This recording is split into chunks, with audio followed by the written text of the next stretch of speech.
"You're not wealthy enough for me, Susan." The words dropped like bombs in the silence of the packed church. Susan Martinez, in her white wedding dress, felt the world collapse. Michael Williams pointed to the stunning woman beside him. "This is Linda. She matches my level. You work at a diner and live in a trailer park. You're common, ordinary, and I deserve something extraordinary." The small church in Cedar Falls was decorated with white lilies and hope. Susan Martinez stood in her simple wedding dress, trembling as she held her father's worn Bible. After 3 years together, this was supposed to be the happiest day of her life. "You look beautiful, sweetheart," whispered Frank, adjusting his only good tie. "Michael's a lucky man." Susan smiled nervously. Through the door she could hear guests murmuring, Michael's wealthy friends from the city, mixed with her humble neighbors, but something felt wrong. The ceremony was already 20 minutes late. Suddenly, Michael burst through the side door, his expensive suit wrinkled, his face cold as stone. Behind him stood Linda, a blonde woman in designer clothes that cost more than Susan's entire wedding. "I can't do this," Michael announced loudly, his voice echoing through the sacred space. The church fell silent. Susan's heart stopped. "Michael," she whispered, "what are you saying?" He looked at her with cruel eyes she'd never seen before. "Look around you, Susan. Look at this place. Look at your people."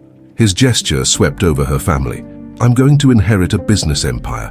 I can't tie myself to someone so unworthy." The word hit Susan like a physical blow. Gasps echoed throughout the church. "Son, what are you doing?" Robert, Michael's father, stood up from the front pew, his face red with anger. "I'm being honest, Dad," Michael replied coldly. "Love isn't enough. I need a wife who can move in my social circles, not someone who works at a diner." Susan felt the world spinning. The Bible slipped from her trembling hands, hitting the floor. 3 years, she whispered, tears streaming. "You said you loved me." "I thought I did." Michael shrugged with heartless indifference. "But love doesn't pay bills or build business connections." Linda stepped forward, wrapping her arm around Michael's. "Come on, darling, let's go." Frank stepped protectively in front of his daughter. "You coward," he said, voice shaking with rage. "How dare you humiliate my daughter?" But Michael was already walking away, Linda by his side, leaving behind shocked witnesses and one broken-hearted woman in white. As doors slammed, Susan collapsed into the front pew, her wedding dress pooling around her like fallen petals. Dreams she'd built crumbled in an instant. What she didn't know was that this moment would become the catalyst for true change. 3 days after the wedding disaster, Robert Williams sat in his office staring at newspaper headlines. "CEO's son abandons bride at altar." His hands trembled with anger and shame. The office door burst open. Michael strutted in, Linda clinging to his arm like expensive jewelry. Both wore designer clothes that cost more than most families' monthly income. "Dad, we need to talk about my trust fund," Michael announced casually. "Linda wants us to take a trip to Europe and I need access to—" "Stop right there," Robert interrupted, his voice sharp as broken glass. He stood up slowly, his weathered face showing years of honest work that built their fortune. "You think money is the answer to everything?" Michael laughed coldly. "Isn't it? Money bought us this office, this lifestyle, this power." Robert's jaw clenched. "Your grandfather started this company with calloused hands and a good heart. He worked 16-hour days in a small workshop, never forgetting where he came from." He pointed at a faded photo on his desk. "That man would be ashamed of what you've become." "Times change, old man," Linda interjected with a sneer. "Social circles matter now. Connections, status, influence. That's what builds empires." Robert's eyes blazed with fury. "Get out of my office," he told Linda. "This is between father and son." Linda huffed and stomped out, her heels clicking against the marble floor like gunshots. "You humiliated an innocent woman," Robert continued, his voice heavy with disappointment. "Susan Martinez worked 2 jobs to support her father. She has more dignity in her little finger than you have in your entire body." Michael rolled his eyes. "She was holding me back, Dad. I need someone who understands my world." "Your world?" Robert slammed his fist on the desk. "You mean this artificial bubble where people's worth is measured by their bank accounts?" "Success requires sacrifices," Michael replied coldly. "Grandfather would understand that. Your grandfather married his childhood sweetheart and stayed faithful until the day she died." Robert shot back. He knew that character matters more than credit cards. The tension in the room was suffocating. Robert walked to the window, looking out at the city his father had helped build. "I'm cutting you off," he announced quietly. "What?" Michael's confident mask finally cracked. "No more trust fund, no more credit cards, no more company car." Robert turned to face his son. "You're coming with me to the countryside. We're going to learn what real work means." Michael's face went pale. "You can't be serious. I have meetings, obligations." "Your only obligation now is to your character," Robert interrupted. "We're leaving tomorrow morning for my old friend's ranch in Montana. You'll work with your hands, sleep in a simple bed, and remember what it means to be human." "This is ridiculous," Michael protested. "I won't do it." Robert smiled grimly. "Then you'll do it with nothing. The choice is yours. Learn humility on the ranch or learn poverty on the streets." Michael stared at his father in disbelief. The man who had given him everything was now taking it all away. "1 month," Robert declared. 30 days of honest work. If you can prove you've learned respect for others and yourself, we'll discuss your future in this company." As Michael stormed out of the office, Robert whispered a prayer for his son's stubborn heart to finally break open and let some light in. The next morning, Robert Williams drove his pickup truck through the quiet streets of Cedar Falls, searching for Susan Martinez.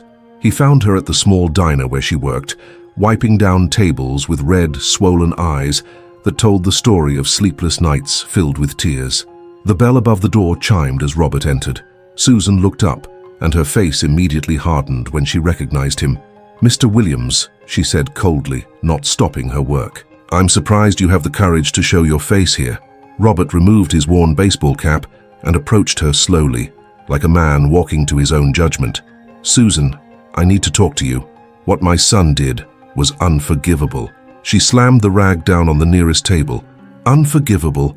Your son humiliated me in front of everyone I know. He called me unworthy in God's house. Do you have any idea what that feels like?" "No," Robert admitted quietly, "but I want to make it right." Susan laughed bitterly. "Make it right? How exactly do you plan to fix 3 years of my life that I wasted believing in a lie?"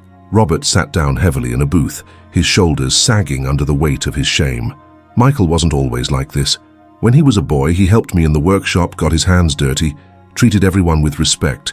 Somewhere along the way, I failed him as a father." "That's your guilt to carry, not mine," Susan replied, but her voice had softened slightly. "I'm taking him to Montana," Robert continued, "to my friend's ranch. I want him to learn what real work means, what real values are, but he needs someone to teach him about dignity, about treating people right." Susan stared at him, confusion replacing anger. "What are you asking me to do?" Robert looked directly into her eyes. "Come with us. Live on the ranch for 1 month. Show him what he lost when he threw away your love. Teach him how to be human again. Are you out of your mind?" Susan's voice rose, drawing stares from other customers. "You want me to babysit your cruel son after what he did to me?" "I'll pay you," Robert said desperately. $50,000. Enough to pay off your father's medical bills and help you start fresh somewhere new." Susan's breath caught in her throat. Her father's heart condition required expensive medication they could barely afford, but the thought of being near Michael again made her stomach turn. "I can't," she whispered. "I won't put myself through that pain again." Robert leaned forward. "Susan, I'm not asking you to forgive him. I'm asking you to save him. You're the only person who ever brought out the good in my son. Without that, he's going to become a monster, just like Linda."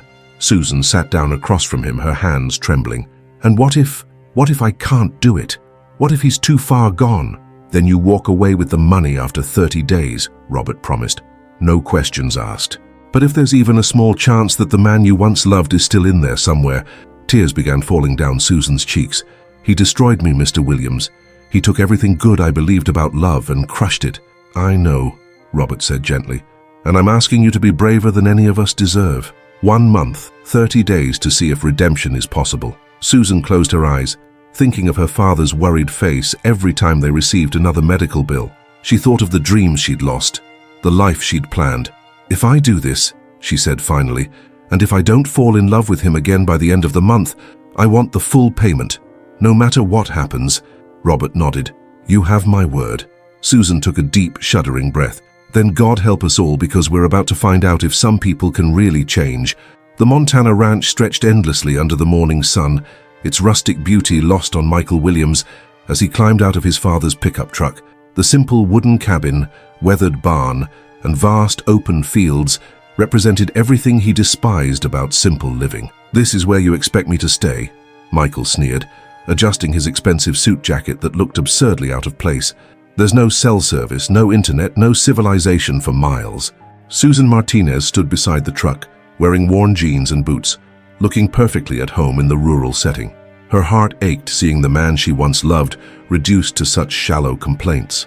"Welcome to the real world, Michael," she said quietly. "This is where character gets built." Robert walked over to them, carrying simple work clothes. "These belong to my friend Tom. You'll wear them from now on, son. No more suits. No more pretending to be someone you're not." Michael held the flannel shirt and denim pants like they were contaminated. "I won't dress like a farmhand. I have standards." "Your standards got you abandoned at an altar," Susan shot back, her pain finally finding its voice. "Maybe it's time to try something new." The first week was torture for everyone involved. Michael refused to participate in ranch work, spending his days complaining about everything from the hard bed to the simple meals. When Susan tried teaching him to feed the horses, he recoiled in disgust. "These animals are filthy," he complained, backing away from a gentle mare. "Why would anyone choose to live surrounded by dirt and sweat?" Susan's patience wore thin. "Because honest work gives life meaning. Because taking care of God's creatures teaches us responsibility. Because there's beauty in simplicity that your money can't buy." "Beauty?" Michael laughed cruelly. "You call this beautiful?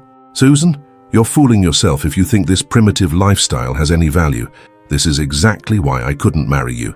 You have no vision, no ambition." Those words cut Susan like a knife. She turned away, tears threatening to fall, but refused to let him see her pain. Their daily arguments became legendary among the ranch workers. When Susan tried teaching Michael to mend fences, he threw down the tools in frustration. "This is beneath me," he declared. "I was meant for boardrooms and business deals, not manual labor like some common worker." "There's nothing common about honest work," Susan replied firmly. "Your grandfather understood that. He'd be heartbroken to see what you've become." Michael's face darkened. "Don't you dare lecture me about my grandfather. You know nothing about my family's legacy." "I know he built something with his hands and his heart," Susan countered. "You've only learned how to tear things down with your pride and cruelty." The tension reached its breaking point during the second week. When Susan asked Michael to help her gather eggs from the chicken coop, he exploded. "Enough!" he shouted. "I'm done with this charade. You can keep your country wisdom and simple values. I want nothing to do with this backward way of life." Susan stared at him, seeing clearly for the first time how completely he'd changed.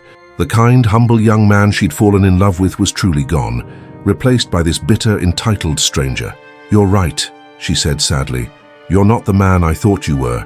You're not even a shadow of who you used to be."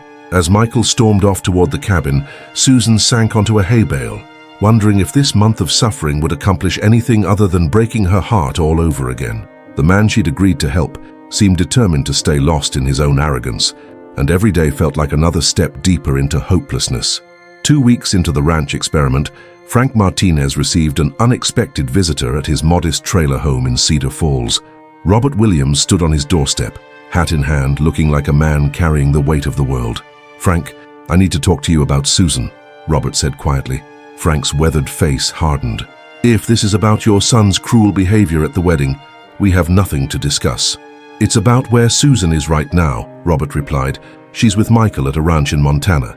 I asked her to help me teach him some humility." Frank stepped back, confusion and anger flooding his features. "What are you talking about?" "Susan told me she was visiting her cousin in Denver." Robert's shoulders sagged. "She lied to protect you from worrying." "Frank, I made her an offer to help transform Michael, and she accepted." "What kind of offer?" Frank's voice grew dangerously low. $50,000 to spend 30 days on the ranch, trying to teach Michael about respect and dignity.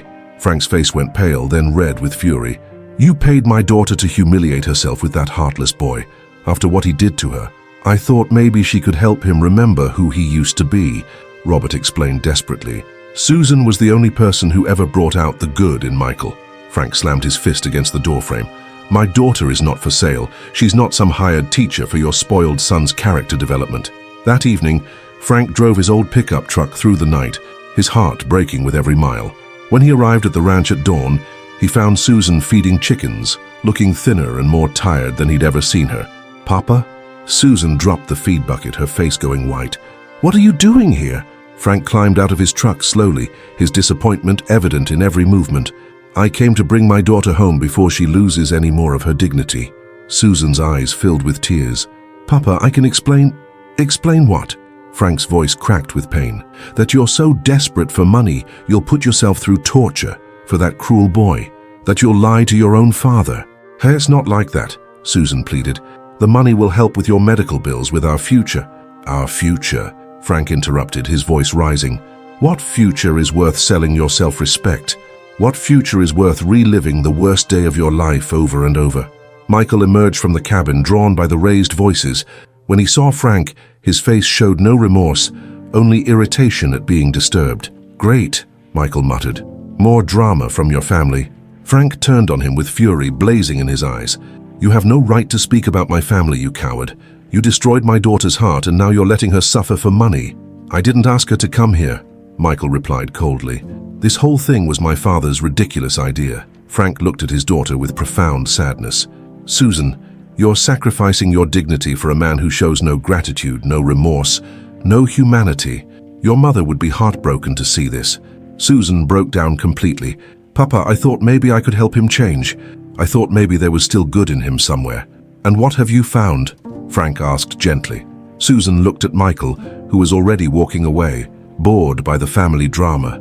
Nothing, she whispered. I found nothing but cruelty and contempt. Frank opened his arms, and Susan ran to him, sobbing against his chest. Come home with me, sweetheart.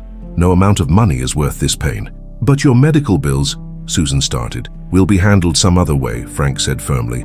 Your worth isn't measured in dollars, and your love isn't for sale, not to anyone. As Susan cried in her father's arms, she realized that in trying to save Michael, she'd been losing herself piece by piece, day by painful day. After Frank left with devastating words echoing in the Montana air, something shifted in the ranch's atmosphere. Susan had chosen to stay, but now she worked in cold silence, her father's disappointment weighing heavily on her heart. Michael found himself alone with his thoughts for the first time in years, without his expensive distractions, without Linda's constant validation, without the comfort of his privileged bubble. The silence became deafening. On the third night after Frank's visit, Michael sat on the cabin's front porch, staring at the endless stars. The simple beauty above him stirred something long buried in his chest, memories of camping trips with his grandfather, before money and status consumed his family. The next morning, Susan found Michael attempting to repair a broken fence post, his hands bleeding from inexperience with the wire cutters. You're doing it wrong, she said quietly, not looking at him directly. I know, Michael admitted, his voice lacking its usual arrogance. I don't know how to do anything real. Susan glanced at him, surprised by the honesty in his tone. For the first time since arriving at the ranch, Michael looked genuinely lost rather than simply annoyed. My grandfather tried to teach me, Michael continued, struggling with the wire, but I was always too busy with video games or complaining about getting dirty.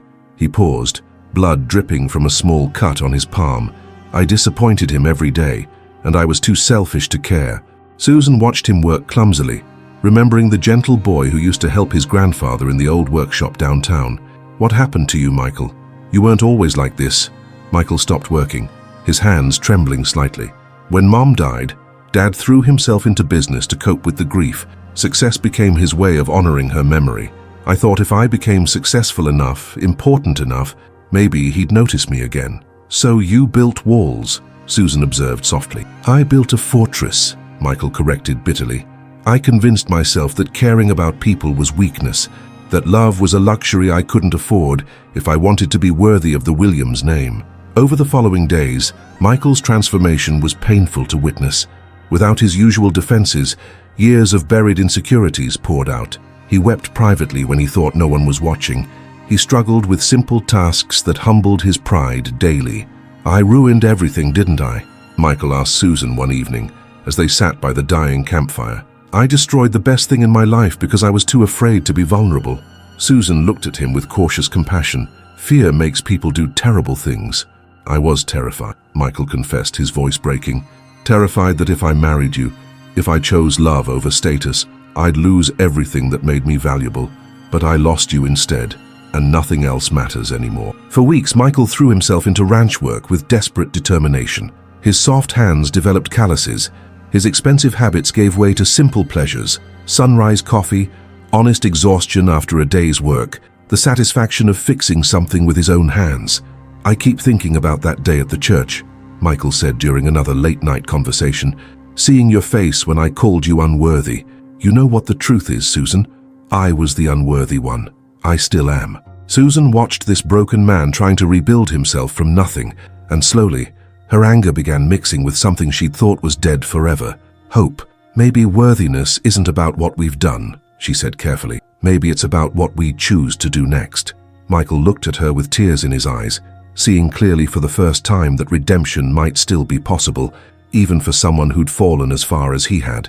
As the 4th week of their ranch stay began, something beautiful started blooming between Susan and Michael, something neither had expected or planned for. It wasn't the dramatic passion of their youth, but a deeper, more mature love built on genuine understanding. The transformation started in small moments. Michael no longer complained about early morning chores. Instead, he would quietly prepare coffee for Susan before they began their work together. She noticed his calloused hands, once soft and manicured, now bearing the honest marks of hard labor. "You've changed," Susan observed one morning as they fed the horses together. Michael's movements had become natural and confident around the animals. "I had to," Michael replied simply. "The man who abandoned you at that altar was a stranger wearing my face. I'm trying to find my way back to who I really am."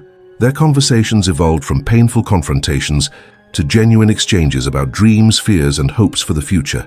During lunch breaks, they would sit by the creek, sharing stories about their childhoods that they'd forgotten in their years apart. "Do you remember when we were 16 and got caught in that thunderstorm?" Susan asked one afternoon, a soft smile playing on her lips. Michael's eyes lit up with the memory. "We hid in Old Man Peterson's barn for 3 hours. You were so scared of the lightning, and I held your hand until it passed.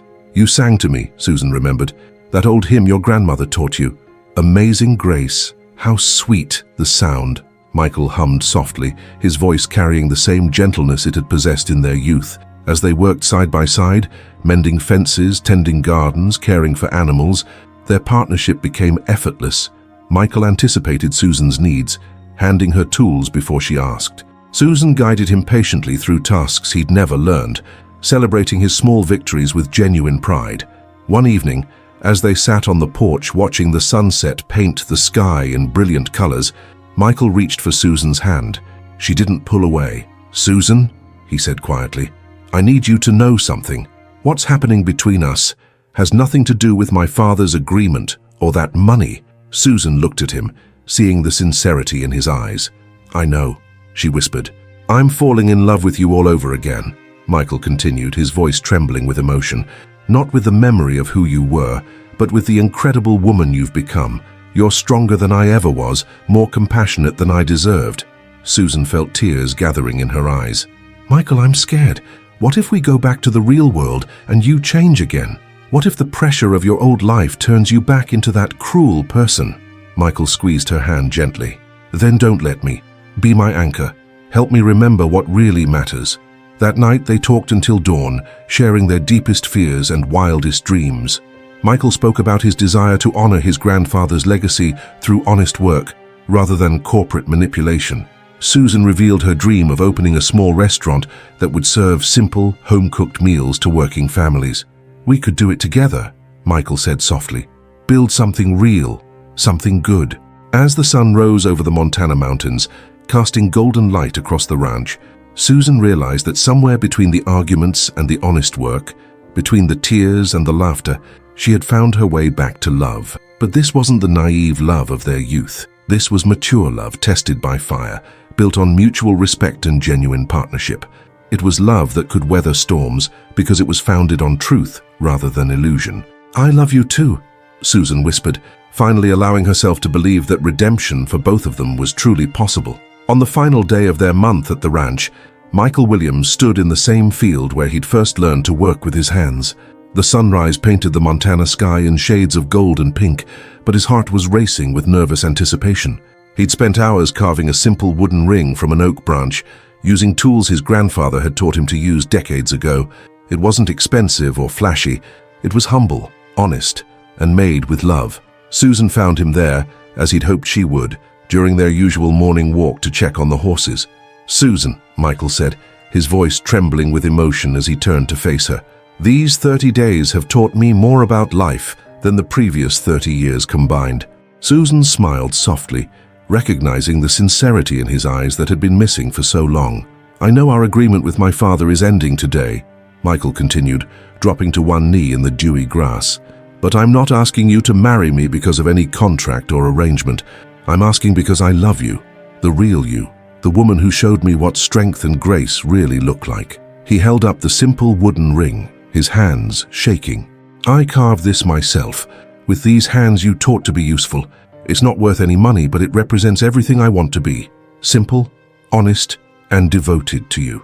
Susan's eyes filled with tears as she looked at the man kneeling before her, seeing not the arrogant businessman who had abandoned her, but the humble, hard-working man she'd fallen in love with again.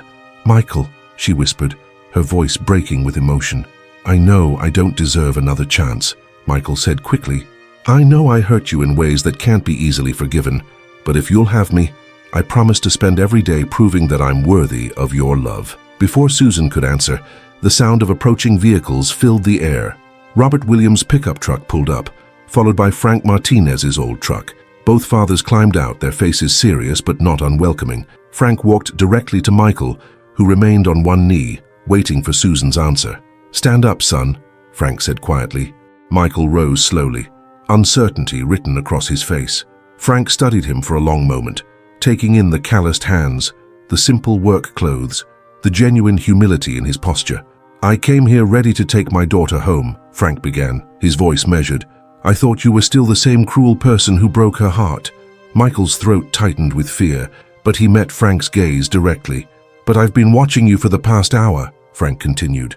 "I saw how you prepared coffee for Susan before she woke up. I watched you check every fence post to make sure her path would be safe. I saw a man who puts her needs before his own comfort." Frank stepped closer, placing a weathered hand on Michael's shoulder. "The boy who abandoned my daughter was a coward. The man standing before me has learned what it means to love someone more than yourself." Susan gasped, tears streaming down her face as she realized what her father was saying.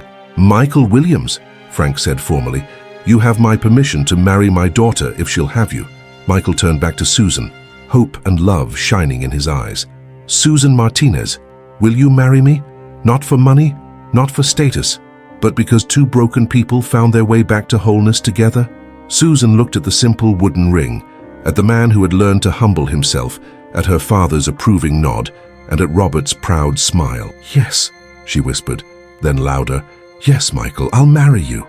As Michael slipped the wooden ring onto her finger, and they embraced in the Montana sunrise, both fathers smiled, knowing that sometimes the greatest love stories begin with the deepest heartbreak. 2 months after Michael and Susan's engagement, they returned to Cedar Falls to plan their wedding. Word of their reunion had spread quickly through the small town, creating a buzz of curiosity and whispered conversations at every corner store and coffee shop.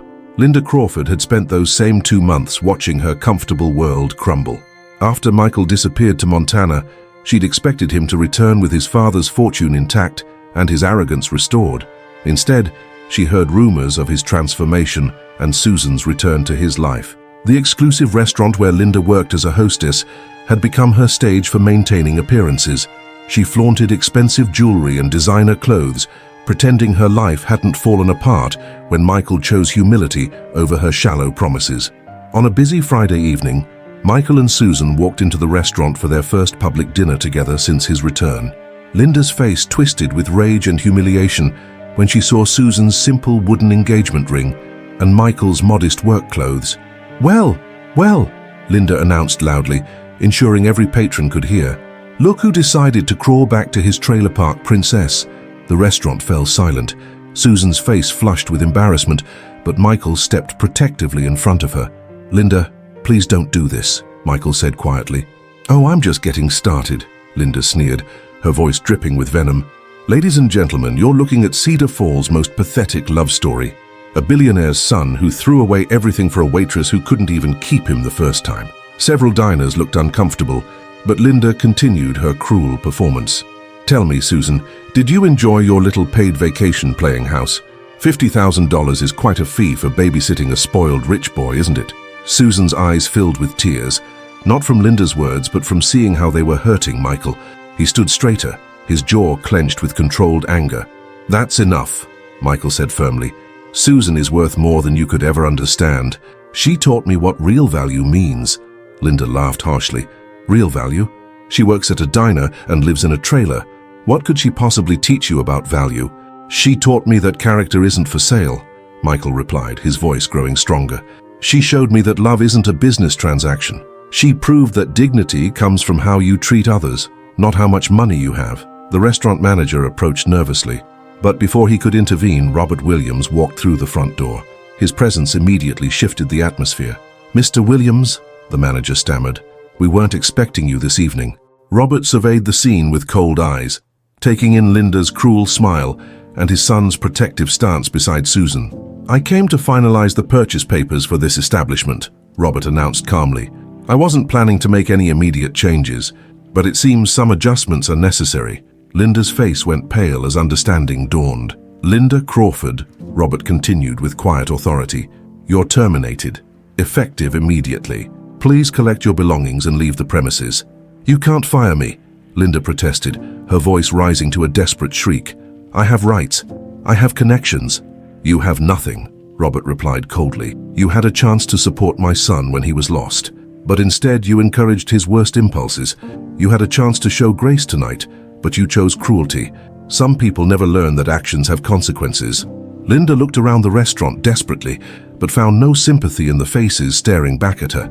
Her public humiliation was complete. As security escorted Linda out, she screamed over her shoulder, "This isn't over! You'll regret this!" But her threats fell on deaf ears. Robert turned to Michael and Susan with a gentle smile. "Now then," he said warmly, "let's get you to a proper table. I believe we have a wedding to plan." As they sat down to dinner, Susan reached across the table to squeeze Michael's hand, knowing that their love had just survived its final test. 6 months later, the same small church in Cedar Falls was once again decorated with white lilies. But this time, the atmosphere was filled with genuine joy and celebration. Susan Martinez stood at the altar in her simple white dress, but now her eyes sparkled with confidence and love. Michael Williams waited at the front of the church, wearing a modest suit that reflected his transformed character. His hands, now permanently marked with the honest calluses of hard work, trembled not with fear, but with overwhelming gratitude. "Dearly beloved," Pastor Johnson began, his voice warm with emotion, "we are gathered here today to witness what can only be described as a miracle of redemption and second chances." Frank Martinez walked his daughter down the aisle with pride radiating from his weathered face. Robert Williams stood as his son's best man, tears of joy streaming down his cheeks as he watched the ceremony he'd once thought impossible. The wedding was simple, but deeply meaningful. Instead of expensive flowers, the church was decorated with wildflowers Susan and Michael had picked together during walks around their new small farm outside town. Instead of a grand reception, the celebration was a potluck dinner, where the entire community contributed dishes and heartfelt blessings. During their first dance to the same hymn Michael had hummed during their healing at the ranch, Susan whispered to her new husband, "I have something to tell you." Michael looked into her eyes, seeing a special glow he hadn't noticed before. "We're going to have a baby," Susan announced softly, her voice filled with wonder. Michael stopped dancing, his face transforming with pure joy. "Really? Really?" Susan laughed through happy tears. "Our family is growing." Michael spun her gently, then held her close, overwhelmed by the blessing of love, marriage, and now new life, growing within the woman he'd almost lost forever. The announcement was met with cheers and applause from their guests. Frank wiped away tears of joy, knowing his grandchild would grow up in a home filled with real love and strong values. Later that evening, Robert approached Michael with an envelope containing legal documents. "Son," Robert said with deep emotion, "your transformation over these past months has shown me the man you were always meant to be. These papers transfer ownership of the company to you." Michael shook his head. "Dad, I don't want the business anymore. I want to build something new, something honest." Robert smiled proudly. "Then use the resources to build whatever your heart tells you is right. I trust your judgment completely now." Michael looked at Susan, then back at his father. "We want to open a community center in Cedar Falls, a place where families can learn practical skills, where young people can discover the value of honest work, where anyone struggling can find help and hope. Your grandfather would be so proud," Robert whispered, embracing his son. Frank approached them, his own announcement ready. Robert and I have been talking. We're going to travel the country together, visiting places we've always wanted to see, sharing stories and maybe helping other families find their way back to each other. You two are going on adventures together? Susan asked in amazement. Frank grinned. Turns out we have more in common than we thought. Besides, our kids are going to need some space to build their new life. As the evening wound down, Michael and Susan stood on the church steps, looking out at their future together. Their baby would grow up knowing the value of hard work, the importance of treating others with dignity, and the power of second chances. "Thank you," Michael whispered to his wife. "For what?" Susan asked. "For seeing the man I could become when I couldn't see him myself, for loving me enough to fight for our future." Susan touched her still flat belly, feeling the miracle of new life beginning. We both learned that sometimes the most beautiful things grow from the deepest soil. And that's how love conquered pride, how humility defeated arrogance, and how two broken hearts found their way to a happiness more beautiful than anything money could ever buy.